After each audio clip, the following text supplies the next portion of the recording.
one thing I did want to make sure I asked you is, we were talking 2 years ago and we were quite optimistic that things were turning around, that more people were getting this information. It's been 2 years since we had that conversation. Where are you feeling with that now? Do you think we're continuing to make progress, or do we still have a long, long ways to go? In the low carb space? At the low carb message in general, I would say. Yeah, no, I definitely think we're getting somewhere. I mean, I'm not sure when we talked 2 years ago. I'm just trying to think. 2 years ago, I had put in a research grant. I don't know if it had been approved or not, but 2 years on, we're in the start of our 3-year government-funded research project looking at changing the way healthcare is delivered to people with pre-diabetes and type 2 diabetes in primary care, so at the doctor's clinic. So, the government have basically said, yep, we'll back you. We're giving you 1.3 million New Zealand dollars to do this 3-year project. And that is just like, whoa, I've been trying for 6 years to get this grant. And then finally it's approved. Now, actually, as we're trying to implement, we're working with clinics, and I think the flavor is there and the desire is there, and it's a lot more out there and semi-mainstream than it used to be.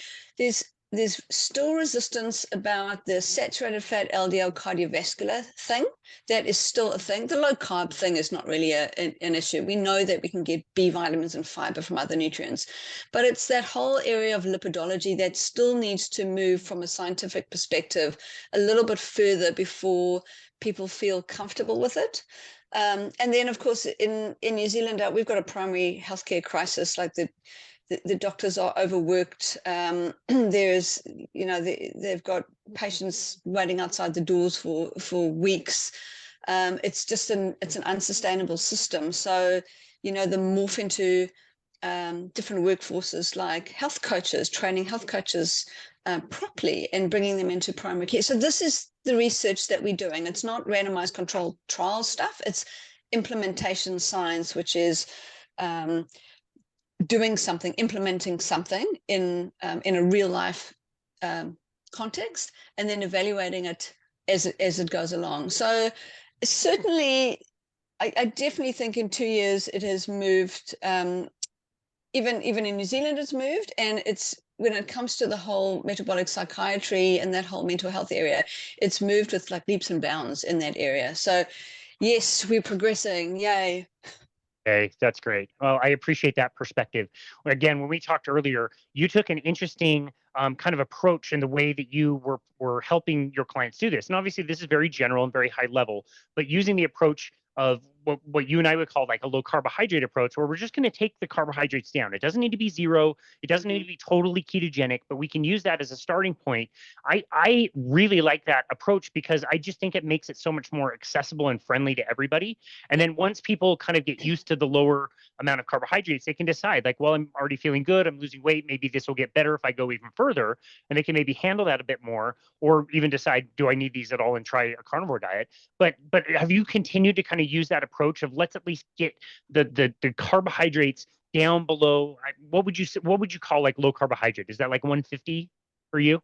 Yeah, so that is interesting, and that is one thing that hasn't changed over the last 2 years. I'm still doing that because I still think keto is the need to do a ketogenic diet and having high levels of ketones is for your psychological, neurological disorders. Definitely that therapeutic edge is what you need.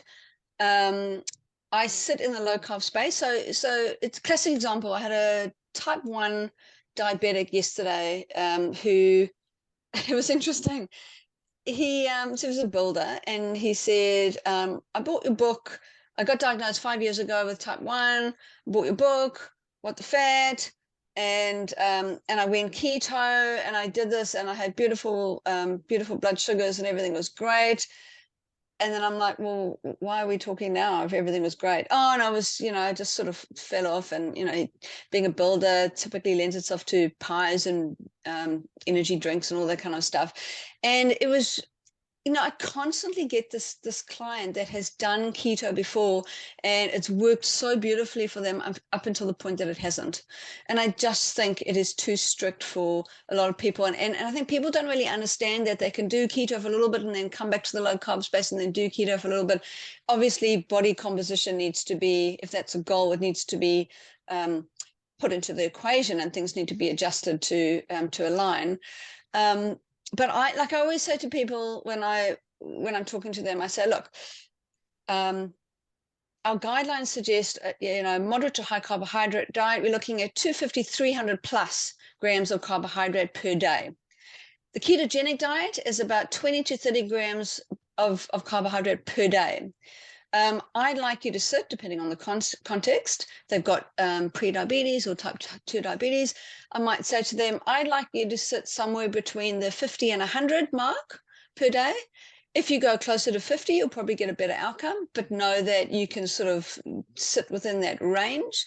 If you go over 100 every now and again, that's totally fine. If you want to go to keto, that's totally fine, as long as you can stick to it and truly be honest about sticking to it. So I really work with the context of who and what I've got in front of me. And you get my initial consultations are 1 hour, and I get a really good gauge about who they are, what their life is like, or what their family life is like, what their abilities are like for cooking, that kind of stuff.